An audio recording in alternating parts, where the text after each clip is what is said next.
Hey everyone, Nigel and Luke here, and welcome to the second part of our two-part series focusing on crimes involving the sleepwalking defense. If you haven't seen part 1, be sure to check that out first. We'll leave a link in the description below. As always, don't forget to like and subscribe to Crime Zone for more true crime content like this. It really helps us to continue building the channel. With that out of the way, here is part 2 of 2 controversial crimes involving the sleepwalking defense.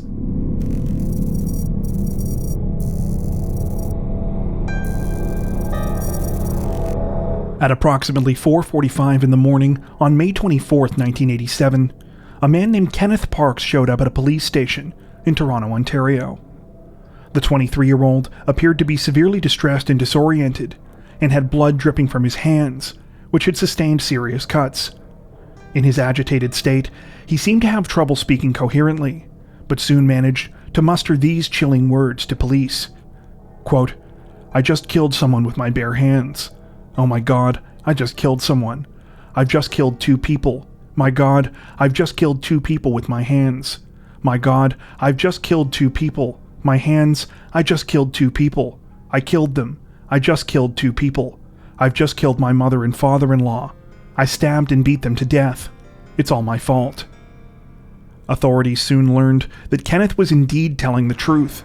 His in-laws, Barbara and Dennis Woods, had been brutally attacked in their home in Scarborough, in the city's East End, while they were asleep in their beds.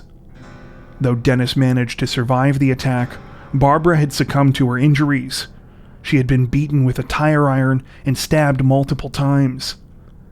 Given Kenneth's bone-chilling statement to police, the case initially seemed to be straightforward. However, it would turn out to be anything but, transforming into one of the most controversial crime stories in Canadian history. Though Kenneth never disputed his involvement in the attack on his in-laws, he told a very different story about what had happened on the morning of May 24th. He claimed that the previous night had been a completely normal one. He had been with his young daughter and his wife Karen at their home in the city of Pickering, just east of Toronto, and had spent the evening watching TV on the couch. At around midnight, Karen had gone to bed, but Kenneth had decided to stay up and fell asleep while watching TV on the couch. He claimed that his next memory was seeing his mother-in-law's face, but that he did not become fully aware of his surroundings again until sometime after he had arrived at the police station. According to Kenneth, the entire horrifying ordeal had transpired while he was sleepwalking. Understandably, authorities were more than skeptical of Kenneth's version of events. His explanation required them to believe that not only had he failed to wake up while attacking 2 people as they actively fought back, but that he had been able to perform the series of extremely complex actions necessary to carry out the attack while unconscious. This included letting himself into the Woods' house with a copy of their key that he had, removing the tire iron from the trunk of his vehicle, and grabbing the knife which had been taken from the Woods' kitchen. However, seemingly more unbelievable than all of these details was the fact that Kenneth would have needed to drive roughly 23 kilometers from his home in Pickering to get to Scarborough, a journey which would have taken him onto the highway. He was subsequently charged with the second-degree murder of Barbara Woods and the attempted murder of his father-in-law, Dennis. As far as the motive behind the crime, investigators looked to Kenneth's personal life. Though he appeared to be a happily married family man at first glance, in the months leading up to the attacks on his in-laws, his life was in obvious turmoil. His problems had started the previous summer. He was working as a project coordinator at a company called Revere Electronic. The job was good, but was stressful and required him to work long hours. To unwind, Kenneth had developed a penchant for gambling, something that quickly became an addiction. That summer, he lost his family's entire life savings betting on horse racing, and when he realized he was going to lose his house, began to embezzle money from his company. He stole more than $30,000 in all, continuing to gamble with the money and lose it. By March of 1987, Kenneth's embezzlement had been discovered by his employer. Not only was he fired, but charges were brought against him. At the same time, he was dealing with the continued fallout from his financial situation, which was close to ending his marriage. He agreed to attend Gamblers Anonymous meetings, though the entire situation remained a secret from both Kenneth and Karen's families. Despite the seemingly overwhelming evidence against Kenneth, much more about his side of the story would be revealed once he went on trial for the murder of Barbara Woods in the spring of 1988. There, his lawyer, Marlise Edward, would recontextualize the events of the killing and introduce new details supporting his sleepwalking defense. For starters, Edward established that Kenneth had a long history of sleepwalking. His mother claimed that in one extreme instance in his early teens, she had to intervene when Kenneth almost climbed out of a 6th-story window. The condition also seemed to run in the family. Kenneth's grandfather was well known for walking around the house while sleeping, and would cook things like onions, potatoes, and eggs. EEG readings conducted during sleep tests on Kenneth also showed irregular activity in his brain, which was found to correlate with sleepwalking. These findings were presented along with the testimony of 5 neurological experts, who shared the opinion that Kenneth was asleep at the time of the attacks. As a side note, at least one of these sleep experts would go on to assist in the case of Scott Flater, whose story we detailed in the previous video. In terms of the turbulence in Kenneth's personal life, Edward argued that this had been a contributing factor to the killing, but not in the way that investigators had initially suspected.